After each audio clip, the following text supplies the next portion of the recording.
بتبدأ حكاية النهاردة مع بنت صغيرة اسمها زوي، بتكون مرعوبة وخايفة قوي لدرجة إنها بتستخبى تحت السرير. ولما مامتها كلير بتروح علشان تطمن عليها بتقول لها زوي إن الدمية بتاعتها حلمت بكابوس مرعب وشافت إنهم بيهربوا من كائنات مرعبة عايزة تخلص عليهم. فبتحاول الأم تهديها وبتطلب منها ما تتكلمش عن الكائنات دي مهما حصل، وبتحاول الأم تعرفها إن الدمية اللي معاها مجرد لعبة ولازم ما تتأثرش بيها أوي للدرجة دي يعني. وعلشان الأم مش عايزة بنتها تفضل تتخيل حاجات مخيفة بتاخدها وبتروح تدور على أبوها، بس المكان ما يطمنش خالص وفي أصوات مخيفة طالعة من كل حتة، ده غير طبعا الظلام اللي كان موجود. المهم إن الأب ظهر فجأة علشان يطمنهم وبيعرف بنته إن مفيش حاجة من الكائنات دي ظهرت قدامه، وإن كان سهران ومراقب المكان طول الليل، وبيطلب منها ما تقلقش ولا تخاف منهم، وبيعرفها إنهم لو زاروا فهو مستحيل يسيبها. والأم بتأكد على بنتها إنها لازم ما تعملش أي صوت عالي لأن الخندق اللي موجودين فيه ساعات ما بيكونش متأمن كويس. وبعدها الأب بيخلي بنته تطلع بنفسها علشان تتأكد إن باب الخندق مقفول عليهم بالسلاسل،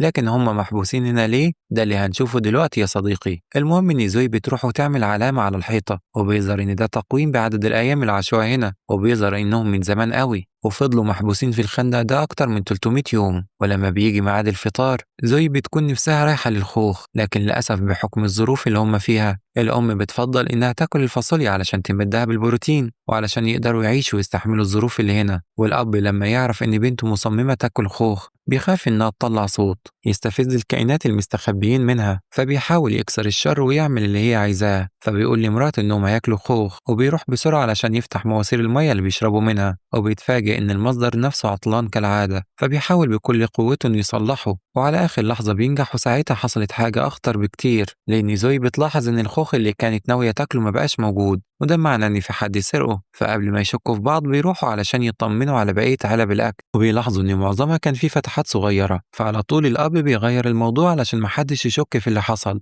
وبيقول إن ممكن يبقى اللي عمل كده فار مثلا أو أي حاجة من الزواحف. لكن زوي ما بتصدقهوش وبتقول إزاي الكلام ده يحصل، هما قافلين باب الخندق كويس، أكيد في حد معاهم هنا من الكائنات، والموضوع مش هيعدي على خير خالص لأن للأسف عدد الأكل اللي باقي يدوبك يكفيهم أسبوع بالعافية ولازم يتصرفوا علشان يقدروا يعيشوا. وبتحاول الأم هي كمان تقضي على كل الشكوك وبتعرف بنتها إن مش شرط خالص الحيوانات والزواحف يدخلوا من شباك الخندق، ممكن يكونوا ظهروا من أي مكان تاني ومفيش داعي خالص إنهم يخافوا لأن المكان بنسبة كبيرة متأمن كويس. طبعا الشك كان هيقتل زوي، فكان لازم تسأل أهلها وبتحاول تعرف منهم هل ممكن الكائنات المخيفة دي تدخل من فتحات التهوية اللي بتدخل الأكسجين المكان. فبيعرفوها إن ده صعب لأن الفتحات دي ضيقة ومش أي حد يقدر يدخل. وللأسف بتضطر زوي إنها تاكل الفاصوليا رغم إنها ما بتحبهاش، لكن مفيش حل تاني قدامها. ولما بتلاحظ الأم إنها مش حابة الأكل بتأكد عليها إن أهم قاعدة هنا إنها تتحكم في الأعصاب بتاعتها لأن لو ظهر منها أي صوت فجسمهم هيتحول وهيموتوا كلهم.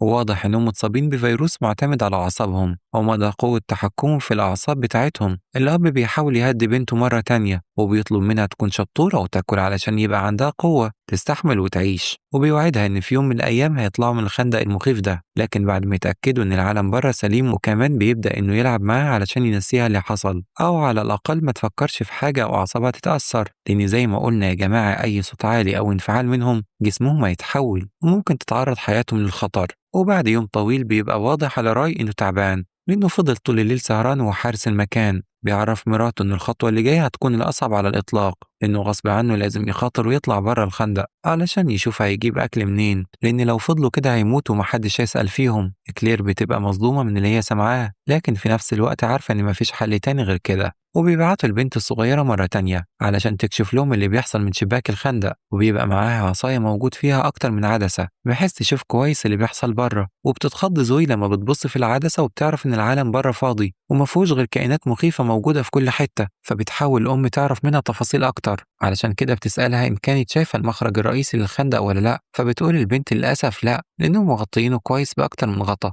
علشان يبعدوا الخطر وعلشان برضه محدش من الكائنات يفكر أو يحاول يدخل منه. وبعدها زوي بتسأل أمها إذا كان في ناس زيهم كده ولا لأ، وبتقولوا للأم إن ممكن والجيران بتوعهم محبوسين في أماكن تحت الأرض زيهم، لأن محدش عارف إيه اللي حصل بعد ما فيروس الكائنات انتشر في العالم. بس المهم إن البشر يحافظوا على حياتهم على قد ما يقدروا يعني لغاية ما يشوفوا هيعملوا إيه. وساعتها كلير بتعرف بنتها إن الكائنات هم كمان خايفين من البشر، وده ممكن يبقى السبب اللي مخليهم هم مستخبيين من بعض معظم الوقت. وقبل ما تعرفها حاجة مهمة ظهر فجأة مرة واحدة فار في المكان، فبتجري بسرعة زويا علشان تنادي على باباها وبتطلب مساعدته إنه يقضي على الفار اللي أكل الأكل بتاعهم قبل كده. فبيروح الأب وبيحاول يخلص عليه لكنه للأسف ما بيقدرش وبيهرب منه عشان تيجي بعدها كلير وتقضي على الفار بشكل نهائي. لكنهم ما يعرفوش إن في مصيبة أخطر من كده بكتير، وهي إن فانوس النار اللي كانوا بينوروا بيه وكان مصدر الضوء بالنسبة ليهم وقع فجأة أثناء ما كان الفار بيجري وعمل حريقة في المكان. وكان موجود ريحة مش كويسة منتشرة في كل حتة، وحرفيا كانوا مخنوقين ومش عارفين يتصرفوا. فبيحاول ري إنه يطفي الحريقة بالمية، ومصدر المية اللي بيشربوا منه للأسف بيكون متعطل كالعادة. بس على آخر لحظة ري بيقدر يصلحه، وبيقدر هو ومراته كلير إنهم يطفوا النار قبل ما تمسك في البيت كله. وفجأة ومرة واحدة ما بيلاقوش بنتهم زوي موجودة، وكأنها اختفت واتبخرت ومحدش عارف هي راحت فين. فبيحسوا بالقلق وبيبقوا خايفين جدا لأن ما كانش موجودة على الأرض غير الدمية بتاعتها، وفين وفين لما بيلاقوها مستخبية تحت السرير وخايفة. وبتطلع ذكية جدا وبتعرفهم إن دخان الحريقة زمان طلع من فتحات التهوية، ولو ده حصل فللأسف الدخان هيستفز الكائنات اللي بره وحياتهم هتتعرض للخطر، فلازم يشوفوا حل للي بيحصل قبل ما يموتوا. وبيحاولوا يهونوا على نفسهم شوية لما بيفتكروا اللي حصل في الماضي، وإن من زمان قوي كانوا عايشين حياة هادية ومستقرة بعيدة عن المشاكل، لحد ما في يوم لاحظوا إن جيرانهم كانوا مرعوبين وبيجهزوا حاجات وعايزين يمشوا من المكان بسرعة، وكأنهم بيهربوا أو حاسين إن في خطر جاي عليهم. فبيحاول ري وكلير يفهموا منهم الوضع لكن بيبقوا رافضين إنهم يتكلموا خالص. فبتحاول مرة تانية كلير مع ابنهم الصغير بحيث يعرفوا منه أي معلومة هم ليه بيهربوا يعني. فبيعرفهم إن في أخبار انتشرت من مسؤولين كبار في المدينة إن في فيروس خطير انتشر هيدمرهم ولازم يسيبوا المدينة في أسرع وقت. وده بالظبط اللي قالته مامة الولد وهي راكبة في العربية قبل ما تمشي. طبعا ري ما بيكونش مصدق وشايف إن دي كلها إشاعات ومفيش داعي للخوف لحد ما بيتأكد بنفسه، وبيلاحظ إن في أكتر من حد من جيرانهم بيهرب بنفس الطريقة. وده معناه حاجة واحدة بس، إن فعلا تنبؤ المسؤولين طلع صحيح وكلها لحظات والفيروس هينتشر في كل حتة في المدينة. وبنرجع مرة تانية للخندق مع ري اللي بيحاول يطمن على أسرته ويعرفوا إن الدخان اللي طلع بنسبة كبيرة مش هيعمل لهم مشكلة لأن ده وقت الغروب وأكيد ما فيش أي كائنات حوالين الخندق. وفي اللحظة دي كلير ما بتقدرش تتحكم في أعصابها، وده لأن الموضوع خرج عن السيطرة خالص. وللأسف طلع شوية من الدخان من الخشب الخاص بالخندق، وده معناه إن ممكن في أي لحظة الدخان ده يثير انتباه الكائنات ويهجموا عليهم. فبيقترحوا على بعض فكرة وهم إنهم يطلعوا بره الخندق ويخاطروا بحياتهم في سبيل إنهم يغطوا مكان الدخان ده بأي شوية تراب أو حاجة لحد ما المشكلة تنتهي. والأول مرة بيقرر ري ومراته إنهم هم اللي ياخدوا الخطوة دي وينفذوا المهمة، وبيوصوا لبنتهم إنها مهما سمعت أو شافت تفضل موجودة هنا وما تفتحش لأي حد خالص.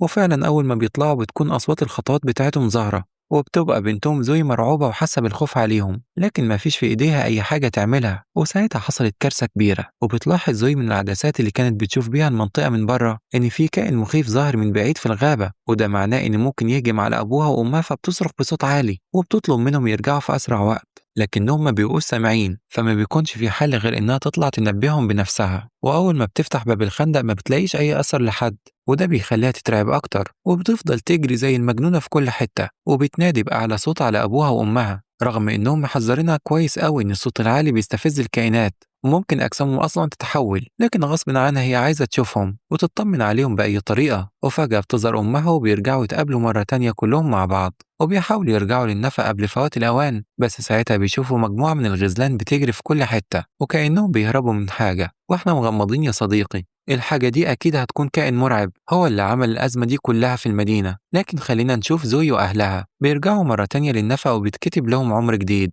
بعدها بيسمعوا صوت بيقرب عليهم وكان في حد موجود فوق الخندق، وبيقدروا يحددوا إنه كائن واحد مش مجموعة زي ما كان قبل كده. وزوي بتفضل تعيط وبيكون قلبها مش مستحمل، خصوصا ان الكائن ده قرب قوي من الباب بتاعهم وممكن في اي لحظة يدخل عليهم، وهم ما كانوش عاملين حساب للحظة دي وبيمنعوا الصوت مرة واحدة علشان محدش من الكائنات اللي بره يحس بيهم. وللأسف الدمية بتاعت زوي كانت بايظة وطلع منها صوت عالي، فبيحاول ري بسرعة إنه يفصل البطاريات بتاعتها قبل ما المشكلة تزيد. لكن طبعا الباب كان بيفتح والرعب انتشر في المكان لأنهم مش فاهمين هم داخلين على إيه ولا عارفين أصلا هيتصرفوا إزاي لو طلع فعلا في كائن مستنيهم. واللي يأكد فعلا إن اللي بره مش كائن عادي هو إن السلاسل اللي كانوا عاملينها علشان يأمنوا بيها الخندق كانت بتتهز بطريقة غريبة وبتقع واحدة ورا التانية. فكان لازم ري يتحرك بسرعة علشان يحاول يدور على حاجة يحطها ورا الباب لعل وعسى إن الكائن اللي بره ده يبعد بعيد. فري ما بيلاقيش قدامه أي حاجة غير مواسير المية علشان يحطها ورا الباب ويسده بيه. في الوقت ده كلير كانت بتحاول تأمن المكان على قد ما تقدر، بس الوضع كان صعب عليها قوي لأنها ما اتحطتش في الموقف ده قبل كده. لما بيوصل لها ري للأسف بيبقى في جزء كبير من الباب اتفتح وظهر منه كائنات مخيفة، فبيحاول ري إنه يضربهم بالماسورة كإشارة تهديد، يعني إنهم مش خايفين من اللي ورا الباب حتى لو كان إيه. ولحسن حظهم يا صديقي إن الخطة بتنجح ولو بشكل مؤقت، يعني لأنهم بيقدروا يقفلوا الباب مرة تانية. ولما بيقرروا يرتاحوا شوية من التعب بيحاولوا يفكروا مع بعض شوية بشكل أسرع، وبيلاحظوا إن كل حاجة في الخندق بتاعهم بتتهز، وده معناه إنه مش كائن واحد بس اللي بيطاردهم، لا ده في مجموعة من الكائنات ما حصر المكان. طبعا ده بيصعب المهمة أكتر عليهم،